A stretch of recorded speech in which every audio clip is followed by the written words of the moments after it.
Hello नमस्कार साथियों, आपका स्वागत है एक बार फिर से आपके अपने यूट्यूब परिवार में। तो साथियों, आज के इस क्लास में देखने वाले हैं आपके यूपी पुलिस परीक्षा के लिए हिंदी वर्णमाला चैप्टर 1 के मोस्ट इंपॉर्टेंट सवाल। तो साथियों, आज से हमने आपके लिए 25 दिन 25 टॉपिक कराने वाले, जो कि पूरे 1300 सवाल कराने वाले हैं आपके यूपी पुलिस परीक्षा से।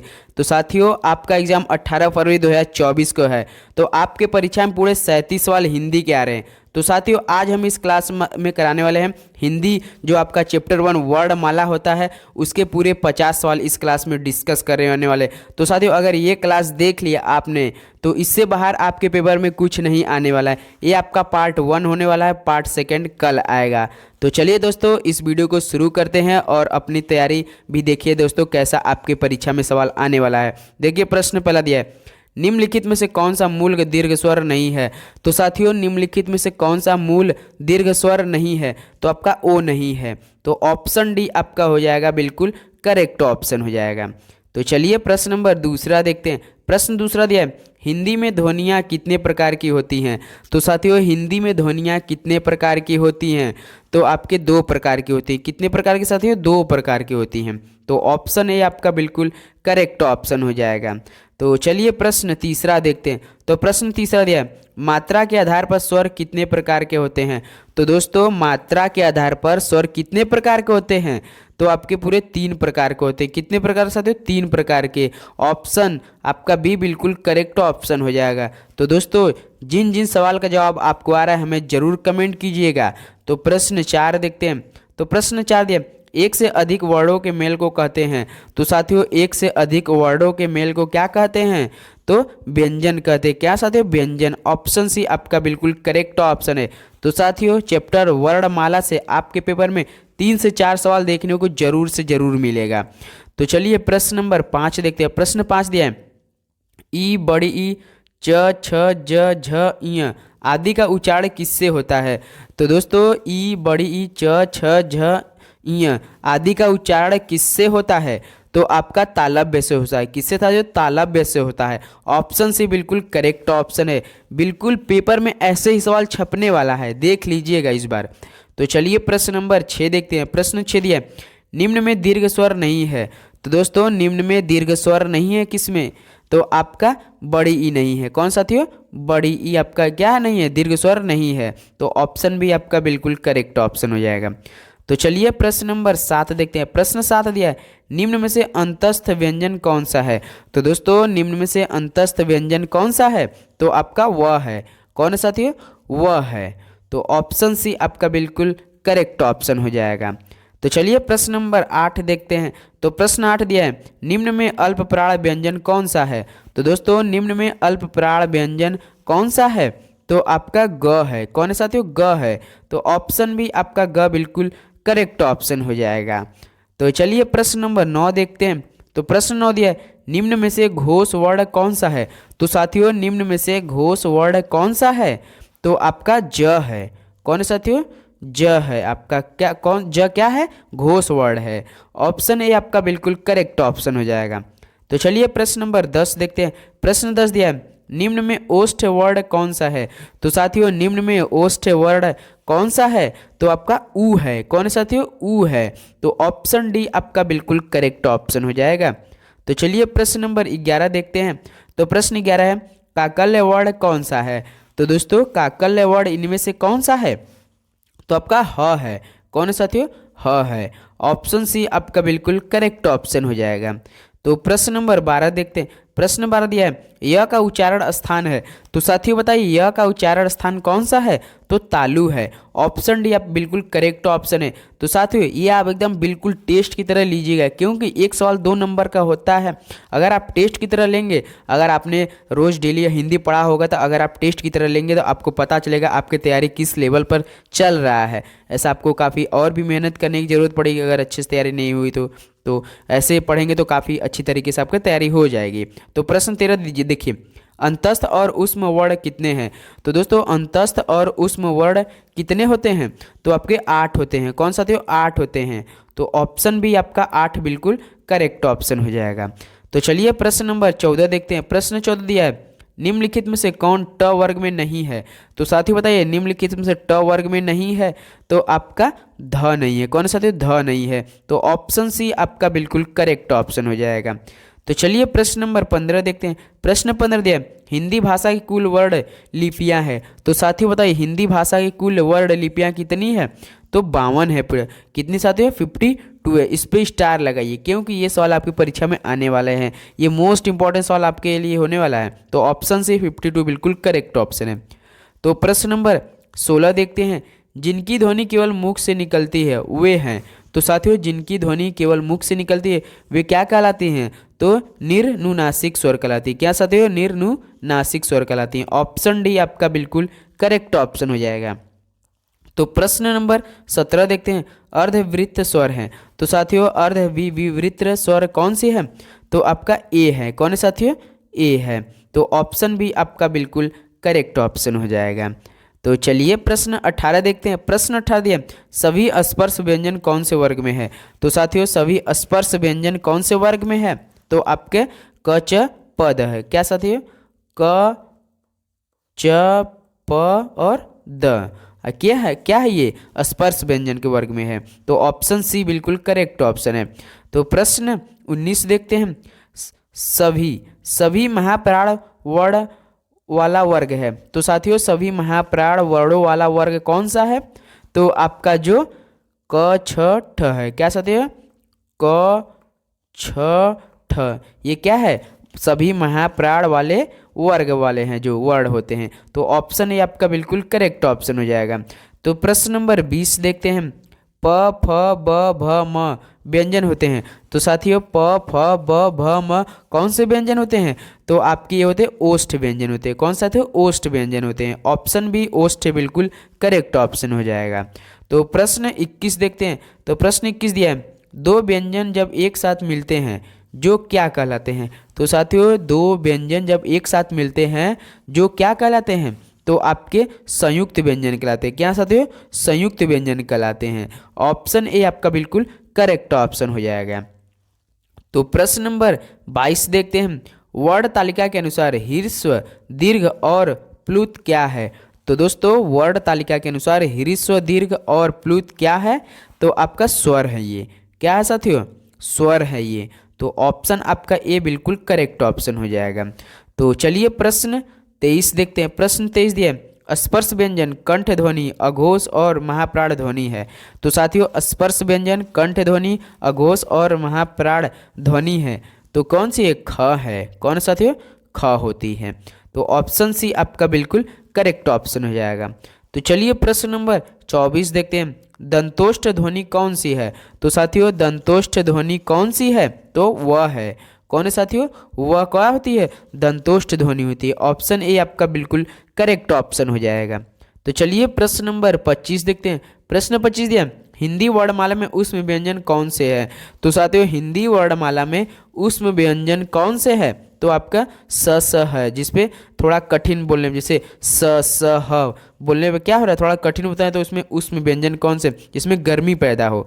तो ऑप्शन ए आपका बिल्कुल करेक्ट ऑप्शन हो जाएगा। तो चलिए प्रश्न 26 देखते हैं। प्रश्न 26 दिया, हिंदी के जिन वर्णों का उच्चारण करते समय केवल श्वास का प्रयोग किया जाए उन वर्णों को कहते हैं। तो साथियों हिंदी के जिन वर्णों का उच्चारण करते समय केवल श्वास का प्रयोग किया जाए उन वर्णों को कहते हैं। तो क्या कहते हैं? अघोष कहते हैं। क्या साथियों? अघोष कहते हैं। ऑप्शन ए आपका बिल्कुल करेक्ट ऑप्शन है। तो चलिए प्रश्न 27 देखते हैं। तो प्रश्न 27 है, य र ल व व्यंजनों को कहते हैं। तो साथियों य र ल व व्यंजनों को क्या कहते हैं? तो हम कहते हैं अंतस्थ व्यंजन। क्या साथियों? अंतस्थ व्यंजन कहते हैं। ऑप्शन बी अंतस्थ व्यंजन बिल्कुल करेक्ट ऑप्शन हो जाएगा। तो चलिए प्रश्न 28 देखते हैं। तो प्रश्न 28 दिया है, निम्नलिखित में से पार्श्विक ध्वनि कौन सी है? तो साथियों निम्नलिखित में से पार्श्विक ध्वनि इनमें से कौन सी है? तो आपका ल है। कौन है साथियों? ल है। तो ऑप्शन भी आपका बिल्कुल करेक्ट ऑप्शन है। तो साथियों ये भी सवाल आपकी परीक्षा में आने वाला है, क्योंकि ऐसा सवाल जो कि मोस्ट इंपॉर्टेंट सवाल हम उस पर स्टार लगवा दें, आप जरूर से याद कीजिएगा। तो चलिए प्रश्न 29 देखते हैं। प्रश्न 29 दिया है, निम्नलिखित में से कौन सा अंतस्थ व्यंजन है? तो साथियों निम्नलिखित में से कौन सा अंतस्थ व्यंजन है? तो आपका ल है। देखिए ये भी ल है। तो ऑप्शन आपका क्या है? ए बिल्कुल करेक्ट ऑप्शन है।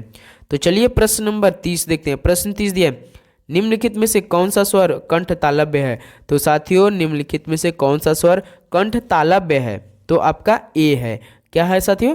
ए है। तो ऑप्शन डी ए आपका बिल्कुल राइट ऑप्शन हो जाएगा। तो प्रश्न 31 देखते हैं। प्रश्न 31 दिया है, ट वर्ग उच्चारण की दृष्टि से किस प्रकार की ध्वनि है? तो साथियों ट वर्ग उच्चारण की दृष्टि से किस प्रकार की ध्वनियां हैं? तो आपके मूर्धन्य है। कौन है साथियों? मूर्धन्य है। तो ऑप्शन सी मूर्धन्य बिल्कुल करेक्ट ऑप्शन हो जाएगा। तो प्रश्न नंबर 32 चलते हैं। निम्नलिखित में से कौन सा दीर्घ स्वर है? तो साथियों निम्नलिखित में से कौन सा दीर्घ स्वर है इनमें से? तो आपका आ है। कौन साथियों? आ है। तो ऑप्शन ए आपका बिल्कुल करेक्ट ऑप्शन हो जाएगा। तो प्रश्न 33 देखते हैं। प्रश्न 33 है, अनुस्वार किसका कार्य करता है? तो साथियों अनुस्वार किसका कार्य करता है? तो जो पंचम वर्ण का है ना उनका कार्य करता है। किसका साथियों? पंचम वर्ण का। ऑप्शन सी बिल्कुल करेक्ट ऑप्शन। क्या बोलते हैं? पंचम वर्ण बोलते हैं। तो ऑप्शन सी आपका बिल्कुल करेक्ट ऑप्शन हो जाएगा। तो प्रश्न 34 देखते हैं। निम्नलिखित में से कौन सा संयुक्त स्वर नहीं है? तो साथियों निम्नलिखित में से कौन सा संयुक्त स्वर नहीं है? तो आपका इनमें से ऊ है। कौन नहीं है साथियों? ऊ नहीं है। तो ऑप्शन सी आपका बिल्कुल करेक्ट ऑप्शन हो जाएगा। तो चलिए प्रश्न नंबर 35 देखते हैं। प्रश्न 35 दिया है, निम्नलिखित में से कौन सा वर्ड दंत नहीं है?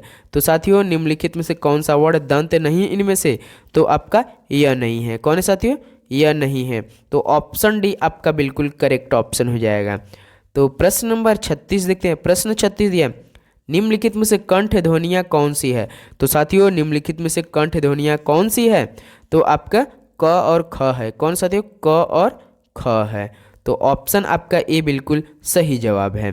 तो प्रश्न नंबर 37 देखते हैं। प्रश्न 37 दिया है, निम्नलिखित में से उच्चारण स्थान के आधार पर मूर्धन्य व्यंजन बताइए। तो साथियों निम्नलिखित में से उच्चारण स्थान के आधार पर मूर्धन्य व्यंजन बताइए। तो बताइए इनमें से। तो जिन जिन लोगों ने ऑप्शन सी पे ताला लगाया बिल्कुल करेक्ट ऑप्शन है। ऑप्शन सी आपका बिल्कुल बिल्कुल राइट ऑप्शन है। तो प्रश्न 38 देखते हैं। निम्नलिखित में से अल्प प्राण वर्ण कौन से हैं? तो साथियों निम्नलिखित में से अल्प प्राण वर्ण कौन से हैं? तो जल्दी जल्दी लगाइए कौन कौन से हैं। तो एक तो अ और आ है और उसके बाद क और ग है। अल्प प्राण वर्ण है ये अ और आ और क और ग। तो ऑप्शन ए बी दोनों आपका बिल्कुल करेक्ट ऑप्शन। ए और बी बिल्कुल राइट ऑप्शन है। तो चलिए प्रश्न 39 देखते हैं। निम्नलिखित शब्दों में से नवीन विकसित ध्वनियाँ कौन सी है? तो साथियों निम्नलिखित शब्दों में से नवीन विकसित ध्वनियाँ कौन सी है? तो आपका और ख और ग है। कौन साथियों? ख और ग है। ऑप्शन ए आपका बिल्कुल राइट ऑप्शन हो जाएगा। तो प्रश्न 40 देखते हैं। प्रश्न 40 दिया है, निम्नलिखित में से कौन सा घोष वर्ड है? तो दोस्तों निम्नलिखित में से कौन सा घोष वर्ड है? तो आपका म है। ऑप्शन सी म आपका बिल्कुल करेक्ट ऑप्शन है। तो दोस्तों हम इतना धीमे धीमे इसलिए करा रहे हैं क्योंकि आपको तुरंत याद हो जाए। क्योंकि साथियों इसी क्लास से आपको 2-3 सवाल देखने को मिल सकता है आपके पेपर में। इसीलिए हम एकदम धीमे धीमे करा रहे हैं कि आपके दिमाग में तुरंत चला जाए और आप 2-3 नंबर ले सके आपके पेपर में। देखिए प्रश्न 41 दिया है, निम्नलिखित में से एक वर्ण व्यंजन नहीं है। तो साथियों निम्नलिखित में से एक वर्ण व्यंजन नहीं है। तो इनमें से कौन सा नहीं है? तो ऊ नहीं है। कौन साथियों? ऊ नहीं है। तो ऑप्शन ए आपका बिल्कुल करेक्ट ऑप्शन हो जाएगा। तो प्रश्न 42 देखते हैं। प्रश्न 42 दिया है, निम्नलिखित में से कौन सी ध्वनि ओष्ठ नहीं है? तो दोस्तों निम्नलिखित में से कौन सी ध्वनि ओष्ठ नहीं है? तो आपका त नहीं है। कौन साथियों? त नहीं है। तो ऑप्शन डी त बिल्कुल करेक्ट ऑप्शन हो जाएगा। तो प्रश्न नंबर 43 देखते हैं। निम्नलिखित में से नासिक के व्यंजन कौन सा है? तो साथियों इनमें से नासिक के व्यंजन कौन सा है? तो आपका हो जाएगा ईय। कौन साथियों? ईय। ऑप्शन बी ईय बिल्कुल करेक्ट ऑप्शन हो जाएगा। तो प्रश्न 44 देखते हैं। ए वर्ड क्या कहलाते हैं? तो साथियों ए वर्ड क्या कहलाते हैं? तो आपके कंठ तालव्य कहलाते हैं। क्या साथियों? कंठ और तालव्य कहलाते हैं। ऑप्शन डी आपका बिल्कुल करेक्ट ऑप्शन हो जाएगा। तो प्रश्न नंबर 45 देखते हैं। प्रश्न 45 दिया है, निम्नलिखित में से किसे हिंदी की मानक वर्णमाला में स्थान नहीं दिया गया है? तो साथियों निम्नलिखित में से किसे हिंदी की मानक वर्णमाला में स्थान नहीं दिया गया है? तो आपके जो श्री है ना उसे नहीं दिया है। किसे साथियों? श्री को नहीं दिया गया है। ऑप्शन सी आपका बिल्कुल करेक्ट ऑप्शन हो जाएगा। तो प्रश्न नंबर 46 देखते हैं। स ह कौन से व्यंजन कहलाते हैं? तो दोस्तों जिन पे थोड़ा सा संघर्ष लगे बोलने में, जैसे स ह, हिंदी पहला जो चैप्टर है आपके, तो मुख से केवल आपको पता लगा सकते हैं कौन सा वर्ड होगा, कौन सा व्यंजन होगा। जैसे देखिए, बोलिए स ह, थोड़ा सा व्यंजन बोलने पर थोड़ा सा संघर्ष लग रहा है कि नहीं? तो इसमें देखिए संघर्ष व्यंजन कौन सा है? तो डायरेक्ट ऑप्शन डी देखिए, उसमें संघर्ष व्यंजन है ये। तो ऑप्शन डी आपका क्या है? उसमें संघर्षी व्यंजन है। याद रखिए, जो स बोलने में थोड़ा संघर्ष करना पड़ता है, इसीलिए हम बोलते हैं ये संघर्षी व्यंजन। तो ऑप्शन डी आपका बिल्कुल करेक्ट है। तो प्रश्न 47 देखते हैं। तो प्रश्न 47, छ ध्वनि किस प्रकार स्वर के अंतर्गत आती है? तो साथियों, छ ध्वनि किस स्वर के अंतर्गत आती हैं? तो आपके ये संयुक्त वर्ण के अंतर्गत आती है। किसके साथियों? संयुक्त वर्ण। ऑप्शन सी आपका बिल्कुल करेक्ट ऑप्शन है। तो चलिए प्रश्न 48 देखते हैं। प्रश्न 48 है, निम्नलिखित में से अघोष वर्ण कौन सा है? तो साथियों निम्नलिखित में से अघोष वर्ण कौन सा है? तो आपका स है। कौन साथियों? स है। तो ऑप्शन डी आपका बिल्कुल करेक्ट ऑप्शन हो जाएगा। तो चलिए प्रश्न 49 देखते हैं। प्रश्न 49 है, घ का उच्चारण स्थान कौन सा है? तो दोस्तों घ का उच्चारण स्थान कौन सा है? तो आपका कंठ है। कौन साथियों? कंठ है। तो ऑप्शन बी कंठ बिल्कुल करेक्ट ऑप्शन हो जाएगा। तो प्रश्न 50 देखते हैं साथियों, निम्नलिखित में से संयुक्त व्यंजन कौन सा है? तो साथियों निम्नलिखित में से संयुक्त व्यंजन कौन सा है? तो आपका ज्ञ है। कौन साथियों? ज्ञ है। तो ऑप्शन भी आपका बिल्कुल राइट ऑप्शन हो जाएगा। तो दोस्तों आज के लिए बस इतना ही। तो फर्स्ट चैप्टर हिंदी का हमने पार्ट 1 में पूरे 50 सवाल करा दिए हैं। कल इसका सेकेंड पार्ट आने वाला है। तो दोस्तों चैनल पर नए तो जरूर सब्सक्राइब कीजिए, क्योंकि हर एक दिन आपके लिए हिंदी का ऐसे ऐसे सवाल आएगा जो कि आपका यूपी पुलिस परीक्षा में सिलेक्शन दिलाने वाला है। तो चलिए दोस्तों मिलते हैं अगले वीडियो में, तब तक के लिए जय हिंद, जय भारत, धन्यवाद।